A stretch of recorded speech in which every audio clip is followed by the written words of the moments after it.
성도 여러분 안녕하세요. 주의 평화를 전합니다. 8월 8일 목요일 오늘의 묵상 시간입니다. 오늘도 하나님께서 우리 모두에게 귀한 날을 주셨습니다. 하나님의 은혜에 진심으로 감사드리며 우리 주님께 영광을 돌려드립니다. 이 날을 통하여 영광 받으실 하나님을 찬송하며 모두 말씀 가운데 복된 하루 귀하게 열어가게 되기를 간절히 소원합니다.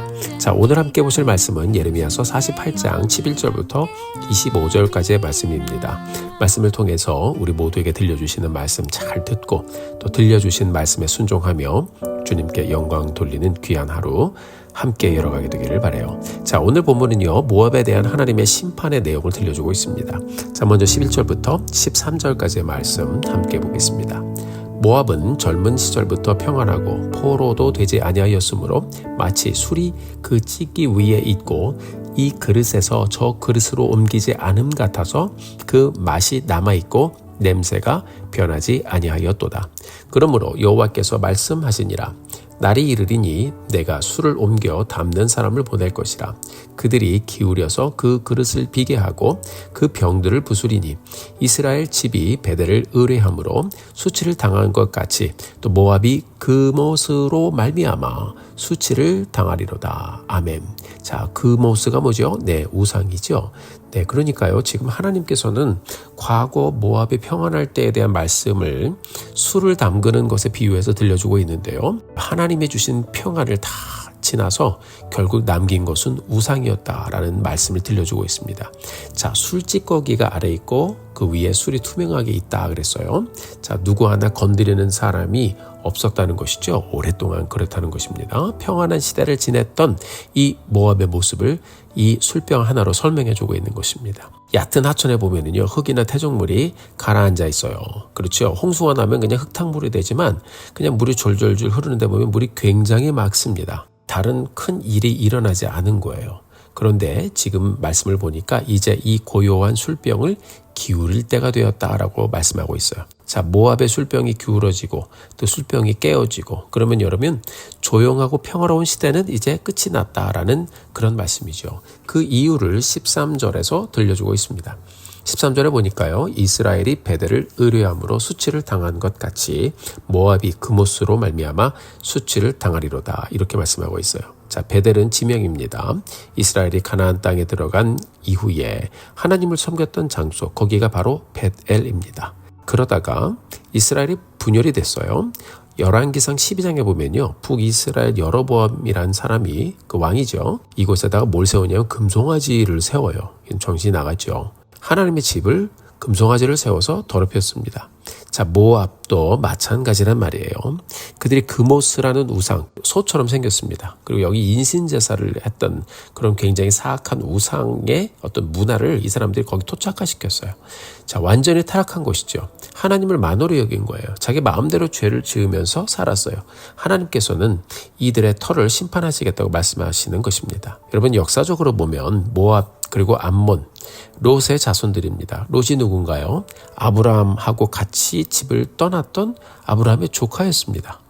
자, 그렇지만 여러분, 이 사람들이 하나님의 복을 누리면서 재산이 많아지면서 자, 아브라함과 롯의 종들이 자꾸 충돌을 하니까 서로 이렇게 나누어져서 길을 떠났어요. 이 롯이란 사람 먼저 결정권을 받았습니다. 이 롯이란 사람이요, 눈을 딱 들어가지고요, 먼저 좋은 곳, 푸른 곳, 좋아 보이는 곳을 따라서 갔는데 거기가 하필이면 소돔과 고모라였습니다. 자, 이 사람은 그곳에서 타락한 문화에 갇혀 지내다가 그의 자녀 세대에서부터 이제 기울기 시작합니다.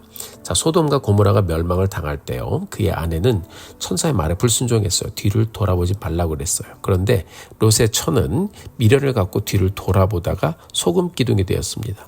두 딸들은 자손들을 걱정하면서 이제 우리는 혼인기도 이제 어렵고 어떻게 되나, 그러다가 이 두 딸이 생각을 해낸 게요, 아버지에게 술을 먹이고 우리 아버지하고 관계를 맺자, 그리고 자녀를 낳자.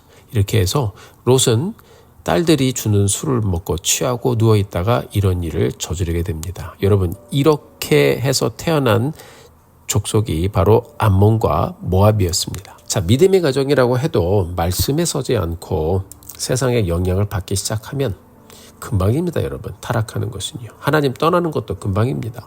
롯의 집도 하나님의 은혜를 누리던 집이었어요. 그러나 우상의 집이 되어버렸습니다.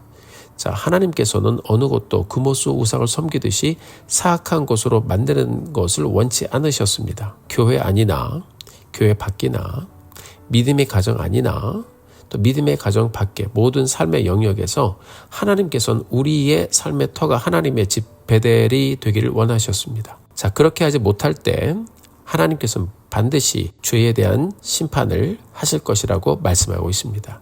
15절 16절 어떻게 심판하시는지 한번 보실까요? 만군의 여호와라 일컫는 왕께서 이와 같이 말하노라. 모압이 황폐하였도다. 그 성읍들은 사라졌고 그 선택받은 장졸들은 내려가서 죽임을 당하니 모압의 재난이 가까웠고 그 고난이 속히 닥치리로다. 아멘.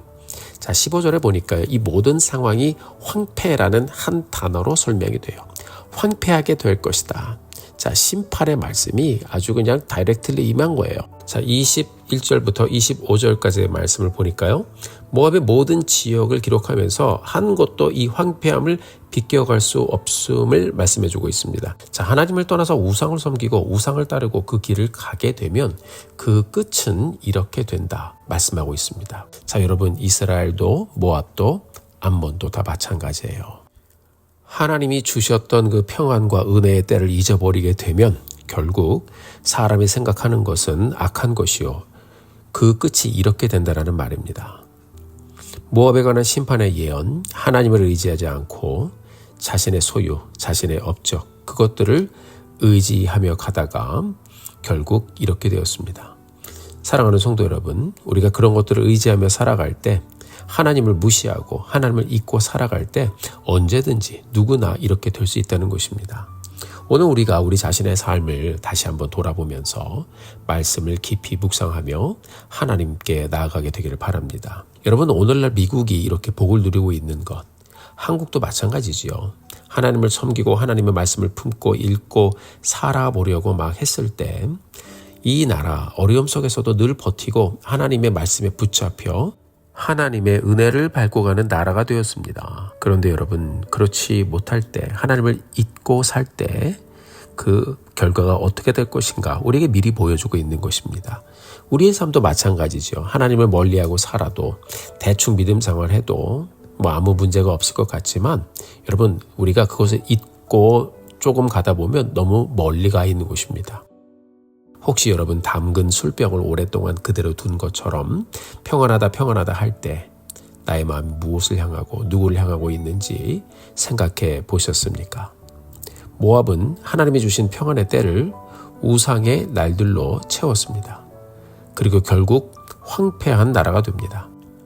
데살로니가전서 5장 1절부터 6절까지의 말씀을 보면 사도 바울이 이렇게 말씀하고 있습니다. 형제들아, 때와 시기에 관하여는 너희에게 쓸 것이 없음은 주의 날이 밤에 도둑같이 이를 줄을 너희 자신이 자세히 알기 때문이라.